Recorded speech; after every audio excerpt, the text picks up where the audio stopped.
What if I told you the NFL's biggest mistake is now its biggest problem? Let me explain. In 2023, a quarterback named Sam Darnold was sitting on a bench in San Francisco, not playing, not starting, just watching.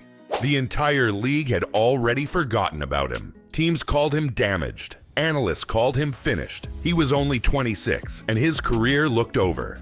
But something strange happened next. Something nobody in the NFL saw coming. 3 teams had already thrown him away. New York broke him. Carolina ignored him. San Francisco made him invisible. By 2025, he had just one chance left before every door closed forever. And then one team made a decision that shocked the entire league. What they did next and what happened after will change how you see second chances in the NFL. Stay till the end, because this story is far from over. To understand this story, we need to go back to April 2018. The New York Jets stood at the draft podium and called out one name, Sam Darnold, 3rd overall pick. He was only 21 years old, and the entire city believed he was the answer to decades of losing. The scouts loved his arm, his instincts, his ability to make impossible throws under pressure. For one moment, the Jets thought they had finally found their future. But here's what nobody talks about. Darnold played under 3 head coaches in just 3 seasons. The system kept changing. The players around him kept leaving. Every time he took 2 steps forward, the organization pushed him 3 steps back. The NFL wasn't watching a quarterback fail. They were watching an organization destroy him and then blame him for the results. And when the Jets finally gave up, everyone thought Carolina would be different. But was it? Carolina was supposed to be the fresh start. New team, new coaches, new hope.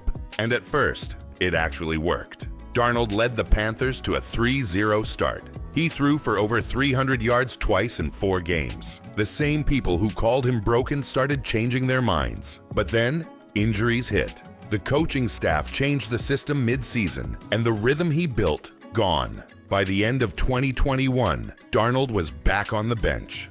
Carolina had already stopped believing in him. 2 teams, 2 failures, same story. Everyone thought his career was finished. But one team in San Francisco was quietly watching, and they saw something nobody else did. In 2023, Sam Darnold signed with San Francisco as a backup, not to compete, not to start, just to watch. Brock Purdy was the guy now. Darnold was just holding a clipboard. Most people thought his career was over, but here's what nobody understood. Kyle Shanahan runs one of the smartest offenses in football, and Darnold spent an entire year studying it from the inside.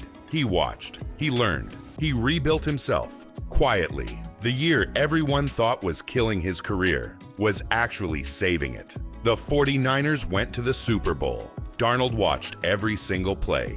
And when Minnesota called with a $10 million contract, everyone expected another backup season. They were wrong. In March 2024, the Vikings signed Darnold as a backup. He was there to hold the clipboard, nothing more. J.J. McCarthy was the future. Darnold was just insurance. Then everything changed. McCarthy suffered a preseason knee injury, and suddenly Darnold was the starter. Not because they believed in him, because they had no choice. But here's what nobody expected. Darnold played like a completely different quarterback. Career highs across the board. Over 4,300 yards, 35 touchdowns, a Pro Bowl selection. The same man everyone called broken. Just led Minnesota to the playoffs. But if he finally proved himself, why didn't any team offer him a long-term deal? The 2024 season was supposed to be a disaster for Minnesota. Instead, Sam Darnold delivered the best season of his life. But here's the cruel part. He lost Comeback Player of the Year to Joe Burrow.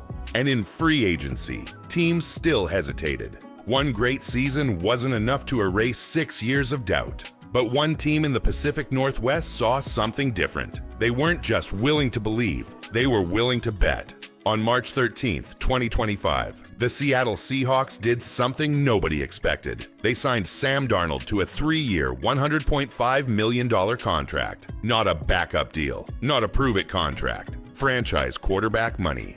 After 7 years of being doubted, traded, and dismissed, someone finally said the words he waited his whole career to hear. "We believe you." But the media laughed. They called it a waste. And his first test, the San Francisco 49ers, the same team that kept him on the bench. This was personal. Week 1, Seattle versus San Francisco. The same team that kept Darnold on the bench, now facing him as a $100 million starter. The football gods have a cruel sense of humor, and Seattle lost. Darnold didn't collapse. He didn't throw 5 interceptions. He looked calm, controlled. Even in defeat, he looked like a different player. Week 2 brought the Pittsburgh Steelers, a brutal, physical defense. Week 2 against Pittsburgh, Darnold exploded. Nearly 300 yards, multiple touchdowns, complete command, and that was just the beginning. By week 9, the conversation flipped. Nobody was asking if Darnold could play anymore. They were asking, is he actually elite? But the second half of the season would be the real test. The final stretch of the 2025 season. Everything on the line. And Darnold delivered, week after week. Clutch drives, smart decisions, zero panic. Then came week 18, Seattle versus San Francisco. The same team that benched him. The same team that started his season with a loss. This time, Darnold won. And with that win, Seattle clinched the #1 seed in the NFC. Home field advantage through the entire playoffs. Darnold became only the second quarterback in NFL history, after Tom Brady, to have back-to-back 14-win seasons. But the playoffs were coming, and his first opponent, San Francisco. Again, divisional round. Seattle versus San Francisco, the team that benched him, now standing in his way to the NFC Championship. The crowd was deafening. The pressure was massive. But Darnold looked calm, and then he destroyed them. 41-6, 12 completions, 1 touchdown, 0 turnovers. San Francisco's coaches had built their game plan expecting the old Darnold, the one who panicked under pressure. Instead, they got humiliated by a player they didn't even recognize. It was the largest playoff blowout in Seattle history. The quarterback everyone buried just buried them. 1 game left, the NFC Championship. 1 win from the Super Bowl. Sam Darnold was never broken. He was just planted in soil that couldn't let him grow. The Jets damaged him. Carolina ignored him. San Francisco made him invisible. But each failure taught him something. How to survive, how to adapt, how to wait. And when Seattle finally believed, he was ready. They called him broken. They buried the tape. But he didn't lose his talent. The league lost its patience. Now look at him. NFC Championship stage. Fearless, unstoppable. This is the story of a quarterback who refused to die. Destroyed in New York, dismissed in Carolina, invisible in San Francisco, reborn in Minnesota, validated in Seattle. The NFL gave up on him. Seattle didn't. And that single decision might change football history forever. If this story moved you, subscribe. We tell the stories the mainstream ignores. Now tell me, who's the Sam Darnold in your life? Drop it in the comments. They buried him, but they forgot he was a seed.